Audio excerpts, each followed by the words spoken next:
Readers Entertainment Radio presents Booklights with your host, author Lisa Kessler. Booklights, where we're shining a light on good books.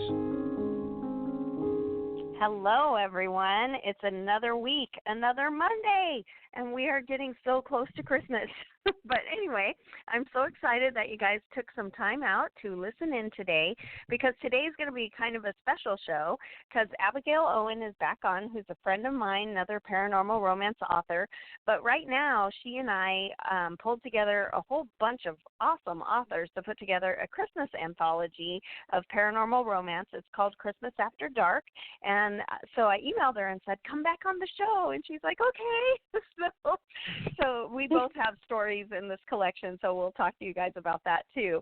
But if you have not read Abigail Owen yet, she has a book out in paperback now, and a new ebook just came out of Dragon Shifters. So if you haven't met her yet, I'm going to read her bio really quick so you can get a handle on who she is.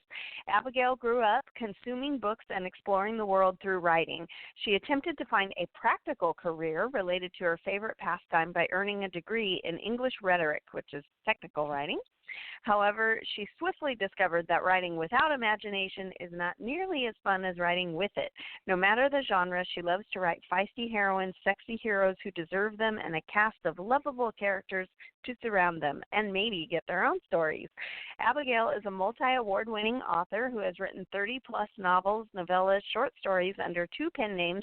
Actually, I think there's 3 now, with more to come. Right? She's also the owner-operator of Authors on a Dime, a company which provides a la carte services to help authors like herself. Abigail loves every part of the publishing journey and considers herself freaking lucky to be living out her dream every day. She resides in Austin, Texas, with her personal hero, who she totally married because she's smart, and 2 children who are growing up way too fast. I did put a link to Abigail's website and also to Authors on a Dime if you're listening and you are a writer. She does a fabulous job supporting everyone else, too. I don't know how she writes so many books and does that, but it's her voodoo witchcraft. So, Abigail, are you there? I am. Thank you so much for having me on again. I always love to come talk to you. Oh, me too. I always have such a blast with you. Yeah, we do. I think we have a little too much fun. Right? There's lots of giggling, but hopefully that's okay. So we have the Christmas After Dark anthology right now out, which has 6 stories for only 99 cents. So you want to tell everybody about your story? Tell them why they should go grab the anthology? Yeah, absolutely. Well, first of all, this anthology was so much fun to put together with you and Alyssa and Julia and Nina and Cheryl. It was one of those, like, we've done a couple of anthologies now together. But this one was, I had noticed that while there's a ton of Christmas anthologies out there, almost all of them are either contemporary or historical. There's not a lot of anthologies Christmas, related in the paranormal space. Right. And it was like, why not? I want to read Christmas stories with wolf shifters. Right. And it kind of makes sense just because, our worlds don't necessarily lend towards a Christian Christmassy kind of mythology. Right. But I think there's still ways to incorporate the season itself and the holidays into paranormal. And so I think that was fun. And then because of these anthologies and a couple of other giveaways and things I've done with Entangled Authors over the last couple of years that I've been with them, I've really made some good friends. So it's fun to put these together. Right. Well, and it's always so fun to have, usually we do book releases and you promote and possibly if you're lucky, the publisher promotes, but it's so much more fun when you've got a team of friends who, like, when this anthology first came out and we did that little Facebook event party, that was super fun. It's just fun to have a group of people. It is. Well, and then it leads to good friendships in, just outside the writing in general, mostly because I find that anybody who else loves and writes paranormal romance is my kind of person. Like, these are my people. Right, your tribe. Yeah, I went through high school with good friends, but they certainly didn't get my, I don't know, sense of humor or my obsession with Star Wars or Lord of the Rings. There just wasn't that connection, and now I've found the people that I have that connection with, and so that's also really fun. Yeah. So you want to tell everybody about your story in there, The Wolf I Want? Yep, absolutely. So mine is actually The Wolf I Want for Christmas, and this story was actually really fun to write because it came out of kind of the most random of places. I had intended on taking a story that I had already previously written in one of my worlds, and it was already set at wintertime, and just setting it more in the Christmas space and just converting it to a Christmas story. But that world was self-published, and Entangled contracted it about the time that I was getting ready to convert it over and put it in the anthology. And just out of sheer coincidence, I happened to take a trip to New York to meet with our publisher, Entangled, and Macmillan, with a bunch of other authors, and we had a dinner with them, and I was sitting with a bunch of the Macmillan ladies, just having a great time. They ended up being kind of just like the same with paranormal romance authors, where you just have all those things in common, and you just click, and it's just a lot of fun. And one of them said something along the lines of, I wish there were more realistic heroes and heroines in paranormal romance. And just kind of, off the top of my head, I said, wouldn't it be funny to see an OCD heroine with a wolf shifter? Could you imagine, things like, you can't shift in here, you're going to get fur everywhere. Like, that kind of thing. And it turned, yeah, exactly. I just swept, and don't make me do it again. And that turned into just a funny night of all of us, adding more and more to the OCD heroine with the wolf shifter story idea. And I promised them that I would just write them a quick, short story of our, little hero and hero. And since I couldn't do my book that I had planned for Christmas, I thought, I'll just take that idea and set it at Christmas and write them their story and kind of kill two birds with one stone. And it ended up being such a fun story, I think partly because I am not diagnosed OCD myself. I certainly don't struggle with it at an extreme level, but I think everybody has OCD tendencies. And as you mentioned, I do a lot of stuff, and so I tend to be uber efficient and very, I don't know, everything has to be very structured in my world. You must be crazy organized. Yeah, I have to be, or I just don't get it done. And so I was able to really relate to the heroine and pull a lot of myself into that story. But it was also fun to just think of all the different ways. Like, I think my favorite part in the book is he shifts in the house after she's told him not to and runs out to go battle this other alpha werewolf. And she starts vacuuming. And so they pause mid-fight, and the other guy's like, is she vacuuming? And so that just and he's like, yeah, and it's because of you. You came here and you triggered her. Yeah. And so it was one of those things that was fun to incorporate that reality and myself into a world like that and think, what would somebody with OCD struggle with in a paranormal world? Very different realities, yeah. So that ended up being my fun Christmas story. That sounds wonderful. And I love, part of why I love paranormal romance and urban fantasy is that you can take a traditional, quote-unquote monster and give them a human side. Not only that, but everybody makes their own mythology. I mean, you think about like Anne Rice's Vampire Chronicles. Her vampires are very different than Christine Feehan's vampires. So it's just fun for me because I love reading wolf shifter books, and I obviously write a lot of them, but I love how everybody does their own thing. Like in my shifter world, the wolves can only shift during the full moon, and they have to shift. And then there's other people who their wolves can shift on command, and sometimes it's painful, and sometimes it's fast, and sometimes it's slow. And so even though I know what I'm getting, I don't know what I'm getting, and I love that as a reader. Well, and I like that with paranormal, there's no limits. You're only limited by your imagination and what you can kind of, I don't know, just come up with. And, the limits that you put on the world and then how the characters react to that is all up to you. And, what kind of obstacles are you going to put in your way. I also love that there's so many different kinds of paranormal romantic creatures. You've got the werewolves, of course, and the vampires, and then you've got witches and sorcerers. You've got psychics. You've got, and fae. There's just, and fae, yeah. There's so many different ways that you could go with it. And just in the shifter world, you and I are both alike in that we love shifters. And I think I would argue that most paranormal readers love shifters, is that you have very different worlds if you go wolves versus mountain lions versus jaguars versus, there's just so many different ways to do that. And because those animals are so different just in the natural world, that just lends immediately to differences in a paranormal world. And so I find that you can work it into their personality too, and I think that's cool. Yeah. Yep, absolutely. Yeah, and so it does. It gives you so many possibilities. The other thing I've got to say I like about writing paranormal romance, because I also write contemporary romance, is that there's less argument with the author about what can and can't happen in the world, or this is true or real, or this could happen. It's like, nope, this is paranormal. It's my world. I get to make it anything I want. That's right.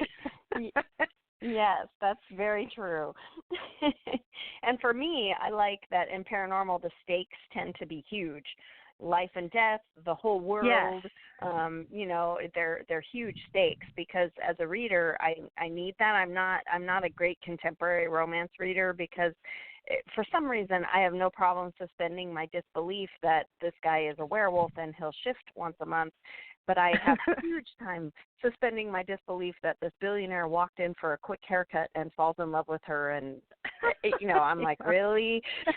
So I can believe this man turns into a gigantic dragon, but this guy, no way. So breathes fire and lives in mountains. So it's so true. So I guess. Well, and I will say that when I write contemporaries, it does. And there's so many different genres. I will say when I write contemporaries, I struggle with the conflict primarily, because so much of the paranormal conflict comes from either what they are or the external factors impacting them. And so when I get into the contemporary space, it's like it all has to be internal conflicts for the most part. And it's like, and I'm one of those people that I don't have a lot of conflict in my life in general. I'm just really blessed that way.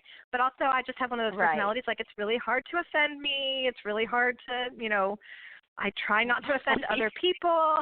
Like I don't have a ton of conflict going on. And so I'm like, but would they really get this mad over this? Like, really? And my husband's the same way, like super laid back. Just so talk? Yeah, just talk it out. Or why are you getting offended over that? Just so that it causes. Yeah, I have to really, really think through my conflicts for my contemporaries. Yeah, I would think so. And in our anthology, the book that I have in there is called The Lone Wolf's Wish, and mine isn't funny, but it has funny moments. I have a hard time maintaining funny, but I can't maintain funny all the way. Mine got pretty serious, actually. So you and I are the same way there. Yeah. So in my book, it's kind of a it actually was my very first Christmas book ever that I ever wrote, and I ended up having so much fun with it. I'm like, how come I've never done this before? But having it at the holidays, was so much fun. It adds something, right? Yeah, and there were great scenes that I got to have where things were decorated for Christmas, and cute kissy scenes where they're looking for mistletoe and stuff like that. It was just super fun. And but in my book, the werewolf shifter, it kind of bridges my two werewolf series. So it comes at the end of the Moon series and right before the beginning of the Sedona pack. And this werewolf, so this werewolf is a lone wolf. His Nero had wiped out his pack, and he's the last man living. And so he is hunting the jaguar shifter that he thinks is responsible for killing his pack. So all he wants for Christmas is revenge. But of course, he ends up running into this veterinarian who was his high school sweetheart who vanished without a trace. And she, of course, turns out to be his mate. So his wish doesn't come true as far as the revenge. However, he didn't realize he'd get a miracle instead. So it was, I love that. Well, and I love that you bridged the series, too. I love it when I love series, so I can't. I have to admit, I can't really do series where it's the same couple for every single book. It's just, Right. I want the happily ever after to be a happily ever after more than a happily for now, and I can't do, like, if it's more than 3 books, I'm out. Like, I can't go for more than 3 books for the same couple. And so I love series where it's like, we'll do a couple of books about this group of folks, and then we'll do a couple of books, a different series but in the same world about this group of folks, and then we'll tie it together with this story, and then we'll add this little thing in here that references. I just love all those Easter eggs, Right. Right. Yeah, I do too. I think as a reader, I love those, and as a writer, it's really fun when you can. Like the Mortal Pirate series that I'm writing for Entangled.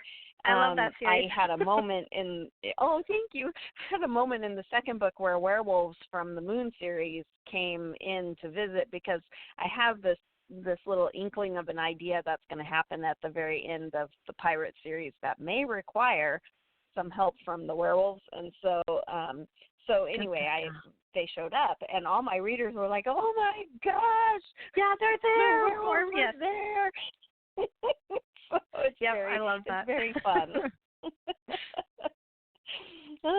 So besides our Christmas anthology, you've been very busy because you must be the most organized human ever. You had another book come out too, The Enforcer, right? I did, yeah. So that's my Dragon Shifters, and it's the 3rd book, although each book stands alone because, like I said, I can't do books where it's the same couple. I have to have my happily ever afters. And so I actually have 2 separate series that are both in the same Dragon Shifter world, but one is set with the kings and clans and phoenixes, and then the other one is that's Inferno Rising, and then in Fire's Edge, they are the enforcers that are in the American colonies and dragon colonies, essentially, is contemporary, but they enforce the laws of the kings and clans. And so this is the 3rd book in that series, and Drake is I've set him up in the previous books to be the grumpy, mostly nonverbal, super alpha, but super grumpy guy. And he's also in the previous books I've set up that he's dying. So in this world, dragon shifters, if they don't mate by a certain age, their aging gets more rapid and they degenerate quickly, whether it's it's some kind of disease that they develop, whether it's a mental disease or a physical disease, and he's developed a kind of a nerve degeneration, and so he's losing feeling and the ability to do things like fly. And so that's how he starts the book, is A, already super grumpy, and B, dying faster while he's trying to be an enforcer. And so he meets Carrie, who is human, but she's a dragon shifter mate. There's a whole deal with how they identify the humans that can be turned. And she is she's your ray of sunshine character that's very chatty and, wants to be friends with everybody and really doesn't put up with any of his shit. If I can say that on the podcast. Yeah, you can, because we're on the internet, so. Okay. And so, so it was really fun to put together those 2 characters where she does all the talking and he just kind of grunts. And for the people who don't know, you just had a book come out in mass market that's in the same world but a different series, The Rogue King, right? Do any of these characters cross back and forth between the series? They do, and they will a little bit more as we go along. But so the Rogue King came out in right at the end of July, August really more because it was like the 28th, and that one is the first book in the Inferno Rising series, and one that I'm super proud of. It's actually the first book out of both series that I wrote. But because print takes a little bit longer, Entangled was like, what if we do another series that's in the same world and it comes out in ebook first to kind of bring readers into the world? And I was like, awesome. So I've been writing them in backwards order, where I write the print book and then the ebook that comes out first after I've finished the print book, which is crazy. But the Rogue King gets into phoenixes a phoenix is super rare, and whichever king in the dragon world is mated to the phoenix becomes the high king. And they haven't had a phoenix for about 500 years because she had to run, basically. She was being threatened by one of the dragons who is currently the false high king. And meanwhile, there's all sorts of political shenanigans with that. But again, I guess I like the writing of the grumpy ones. This is also a grumpy dragon. Brand is a mercenary, rogue dragon shifter, and he's been sent to go find a phoenix that there's been rumors of. And he finds her, and then he's got to drag her back to his king.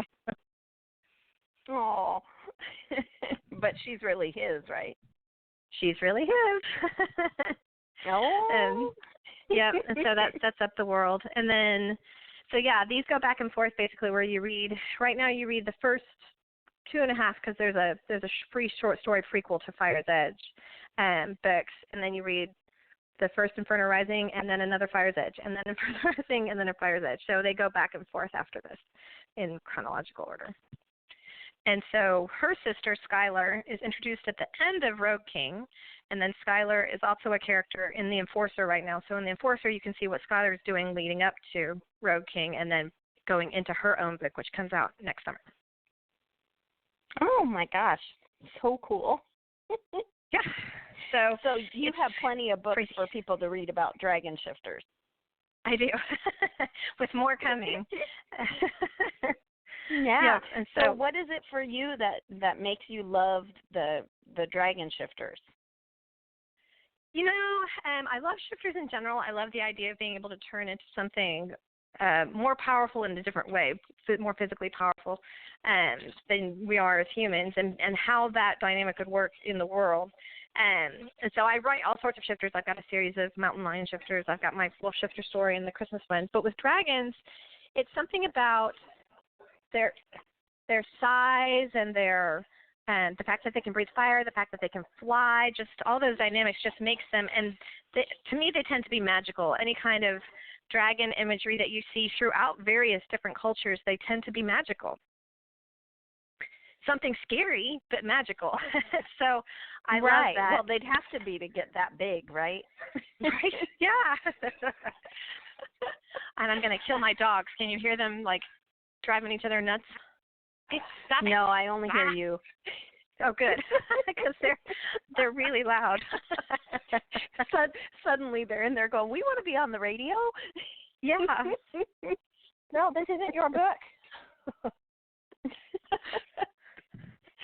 So I got to tell you that I have written vampires, werewolves, muses, fae, and I have never written a dragon shifter because for me, I can't figure out how I would explain that a man could suddenly become a, 5-ton dragon. So how do you do it? How does that happen in your world? For me, so it tends to be different than my wolves. So my wolves, and it's a little bit how I do my mountain lions, though. But with my wolves, I tend to make it more, because that's about similar size on size. Wolves tend to be a little bit smaller, actually, than a full-grown man. And so, really that's just re-crunching the bones to get into alignment. Right. Sprouting some fur. Right, yeah, you reshape everything. Yeah, exactly. With the dragons, what I do is it's almost like a mirage. And so they don't end up naked or anything like that. Like their clothing just gets absorbed into their new form. So it's the magic of being a dragon, essentially. Oh, okay. And so when you watch it, they grow and reform as a mirage almost until they're solid. Oh, okay. That works. So that's how I ended up doing it. Yeah. But you do have to, it's funny as a writer that you have to think through, okay. And what's even funnier is that when I first started writing paranormal romance, I had my mom read my very first book before I sent it to anybody, and she was like, the writing is lovely, but I can't picture anything because you're not describing exactly what. And I'm like, what do you mean? They just shift. Like, what do you mean I have to describe how they shift? Like, they just shift in your head. When he's a man and then he's a dragon. What do you want from me? And so I had to learn. Oh, you gotta put description. Well, how the heck am I going to describe this? So that's. Right. But now that's become one of the fun things to do is like, okay, how do I want this to work? Like, do I want them having to take off the clothes? Because that means they're naked every time they shift back, and that can be awkward for any scenes where they have to, like, shift and talk and then shift and fly and shift and talk some more. Right. All right. Mhm. And how do they carry things like backpacks or suitcases? Right, right. Well, when I wrote the Night series, I had these, they're not vampires, they're night walkers, but they were from the Mayans, and so they shift into, like, their spirit animal. And I had a review on the first book where somebody actually said, "Shame, Miss Kessler." I was like, wow, I'm being shamed. What? And the shame was that she didn't know where their clothes went. Oh. And I thought, really? Huh. Wow, that's it. That's what I'm being shamed for. Okay. Yeah. So I made sure in every future book to explain what happened to where their the clothes are going, because theirs is a magical shift. So whatever they were doing before they shifted, that's where, when they shift back, that's the same thing. So that's what there is doing. no pile of clothes somewhere. Or anything ripped and just not like the Hulk. Yeah. Right. So I didn't even realize that was important to people, but it was very important to that one reader. It is. So I made sure it's really books that I interesting. explain where it goes. Yeah. I find it very interesting what different people will focus on for various different reasons. It makes you wonder what perspective they had when they came into it. Like, did they read a book where the clothes was a problem, and so then they expected that in all their shifter books? That's probably where that came from. I don't know. But then you're like, okay, where did the attention to that detail come from? Versus people who like pick on the grammar, and I'm like, okay, you must have been an English major, or maybe your mom was an English teacher or something. That's where the grammar picks come from. Right. Because that's something that stands out to them. With our own baggage, so I never know, what's going to be important to one person is nobody else notices. So you're just like, and nobody else sees it. Yeah. Well, and it tells you a lot. I didn't realize when I first started, I had one editor, and she did a pass that was like a content pass, and then she did a pass that was a grammar pass, which was great, but most publishing houses have not only the person that does multiple content passes with you, but then a different person that does an editing pass, and then a different person for copywriting, and then a different person for a last proofreading pass. And now they've added another person in several of my publishers that do a sensitivity reader pass to make sure that there's nothing that your inherent biases aren't kind of showing through, right? And so it really takes a village. And even then, I guarantee you that book has got at least one and probably more mistakes in it, just because that's a lot of words to sift through. Right. And to have that many eyes on it. all those people and to still have and to still have mistakes. And it's like, wow, this takes a lot more effort behind the scenes than I think I ever certainly realized when I was a reader and not a writer. And I will say now, my prejudices lean towards what I've learned as a writer. So if I'm reading a book, I used to be able to just read a book and cast aside anything. As long as it had a romance with a happily ever after, I really didn't care how we got there, if there were grammar mistakes, if they used the word just 10,000 times, anything like that. And now as a reader or as a writer, because I have to pick at those things for myself, certain things stand out to me, and I'm like, they used just 40 times on this one page. Right. Yeah, it's very hard once you become a writer to turn that off so that you can enjoy the reading. I have to mentally tell myself, just let it go because I want to enjoy this and just, it's not like you can go fix not it. read critically. Enjoy the story. It's not my book. It's not my job. Just read the story. Yeah. Well, I can't believe we are almost rapidly running out of time. So I know it goes by so fast. But are you doing any giveaways or what should people do to find the Enforcer? The Enforcer is on all ebook retailers, so Amazon, Barnes & Noble, Kobo, Apple, and Google Play. It's all up on all those. I would recommend that if you're new to the series that you start with the Boss, just because even though each one stands alone and you really can read them standalone, I think it's a lot more fun to go through the whole thing. And the Boss is on sale right now for $1.99, so it's on a price discount. And there's also a freebie short story that is a prequel to The Boss called The Mate, and that's totally free. You can just go on, again, any of those ebook retailers, and they're both there. So that's what I would recommend. Yes. And everyone go grab Christmas After Dark. You get 6 books for 99 cents, and they're all set at Christmas time with paranormal. So go get it. They're fantastic. Yeah. I read them all, and they're all Thanks so much for coming back on. Thank you for having me. I always have fun talking to you. Okay. Thanks for joining us on Booklights. Be sure to connect with us at www.readersentertainment.com for articles, blogs, videos, and podcasts that matter to readers.